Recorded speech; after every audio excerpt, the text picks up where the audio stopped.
Today I want to talk to you about a very important concept, and that concept is neutralizing your opponent's offensive shots. Now, this is a very important concept and something that most recreational players don't get right on the tennis court. Now, recently I've been watching a lot of men's tennis on TV. The French Open were going on, and if you're watching those guys play, it's almost as if it is impossible to hit a winner on these guys. Okay? There are almost no winners from behind the baseline because these guys defend so well and they neutralize their opponent's shots. Now, in my opinion, there are basically two reasons why it's so hard to hit a winner against these guys. Number one, they are phenomenal athletes and they get in and out of the corner in lightning speed. Okay, number two, and that's really what I want to focus on with you guys today, is they make very good use of the geometry of the tennis court and they neutralize their opponent's offensive shots. So what exactly do I mean by neutralizing? Now, some of you might not have heard the term before, and the basic idea with neutralizing is that you want to try to go from a defensive position to a neutral position. And you do not want to try to go from a defensive position straight to an offensive position, which is what a lot of tennis players do. So how do you go about neutralizing? Well, again, there are two things that I really want you guys to keep in mind. Number one, you need to get the ball deep from those defensive positions. Okay? If you get the ball deep, your opponent is forced to back up from the baseline. You're going to have time to get back to the middle of the court to cover the court, and it's going to be very difficult for your opponent to hurt you with the next shot. The second thing to keep in mind is that you don't have to hit the ball close to the sidelines when you're defending, okay? You can really hit the ball down the middle as long as you get it deep, and a lot of times it's actually going to be tougher for your opponent to hurt you with the next shot if you hit it down the middle because they don't have as much angle to work with to open up the court against you. All right, let's have a look at some examples. All right, so here we can see two of my students. Philip is in the front and Sonia is in the back. We're going to see a very typical neutralizing situation here in a second. And Philip is going to neutralize a down-the-line shot from Sonia.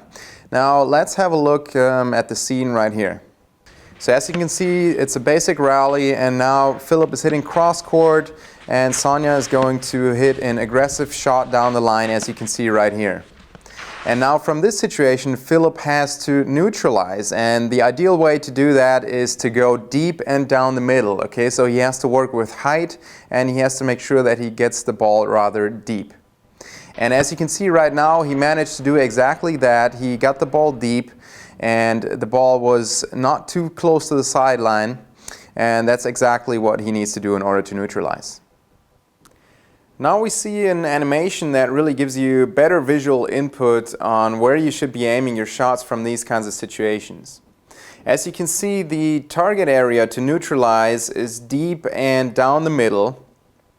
And if you manage to neutralize into this area, that does two things for you. Number one, your opponent has to back up behind the baseline, and that gives you more time to come back to the middle and to get into the best possible recovery position. And additionally, if you keep the ball a little more to the middle into this target area, your opponent is not going to have a lot of angles to work with. So the amount of court that you have to cover for the next shot is really not that big, and that's why neutralizing into this area is so effective. Okay, let's have a look at another neutralizing scenario. And again, Philip has to neutralize one of Sonia's offensive shots. Only in this situation, Philip does not manage to properly neutralize. He doesn't get enough depth on the shot and enough height, and gives Sonia an opportunity to step into the court and hit an aggressive shot. And Sonia, from this situation, she can open up the court. She can go short cross-court, she could go deep cross-court, or she could go down the line again. Overall, Philip is in a really bad position right here. Okay, let's have a look at the animation one more time to give you better visual input. Now, as you can see, Philip hit cross-court and then Sonia attacked with an aggressive down-the-line shot. And now Philip has to neutralize and his ball lands short, giving Sonia all sorts of opportunities. She can go short cross court from here, she can open up the court, or she can hit a hard, deep cross court shot. She can hit down the line, and Philip is just in a really, really bad situation. You see the target area there, and that's really what he needs to go for. If he's going to miss in this situation, he needs to miss long, and he needs to go rather down the middle to make sure that he doesn't open up angles and to make sure that he doesn't miss wide. All right, next time you go out on the court, think about neutralizing from defensive positions. Now, the way to do that is to try to get the ball deep and more towards the middle. If you're struggling to get the ball deep, focus on height. The higher you hit the ball, the easier it's going to be for you to get the ball deep.